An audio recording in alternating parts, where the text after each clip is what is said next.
मेरा नाम इम्योरा सोरेने है। एलोन मस्क ने अमेरिका में एक नई राजनीतिक पार्टी की स्थापना की। अमेरिका के पूर्व राष्ट्रपति डोनाल्ड ट्रंप के एक सहयोगी रहे एलोन मस्क ने घोषणा की है कि उन्होंने अमेरिका में एक नई राजनीतिक पार्टी की स्थापना की। उनका उद्देश्य अमेरिका के मौजूदा एक पार्टी प्रणाली को चुनौती देना है। उन्होंने एक्स पर एक पोस्ट में लिखा, आपकी इच्छाओं के अनुसार एक नई राजनीतिक पार्टी का गठन किया गया है। उन्होंने आगे कहा, आज अमेरिका पार्टी का गठन किया गया है ताकि आपको आपकी स्वतंत्रता वापस दी जा सके। इस घोषणा के साथ ही मस्क ने यह स्पष्ट किया कि वे राजनीतिक परिदृश्य में एक महत्वपूर्ण बदलाव लाने का इरादा रखते हैं।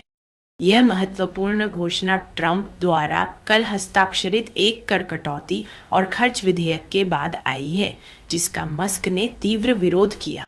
मस्क ने ट्रंप के पुनः चुनाव में सैकड़ों मिलियन डॉलर खर्च किए थे और ट्रंप प्रशासन के तहत सरकारी दक्षता विभाग का नेतृत्व किया था, जिसका मुख्य उद्देश्य सरकारी खर्च को कम करना था।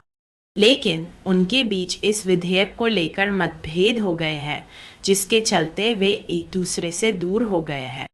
ट्रंप ने इस सप्ताह की शुरुआत में मस्क की कंपनियों को संघीय सरकार से प्राप्त अरबों डॉलर की सब्सिडी को समाप्त करने की धमकी भी दी थी।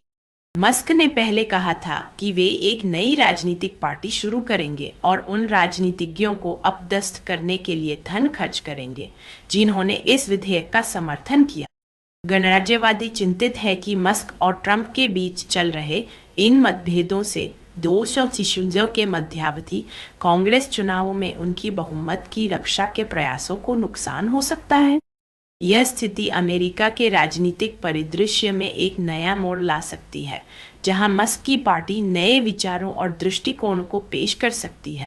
यह है इस घंटे की सबसे बड़ी खबर, असली और बिना मिलावट, बिना किसी फिल्टर के, सिर्फ सच्ची बात। सब्सक्राइब करना न भूलें।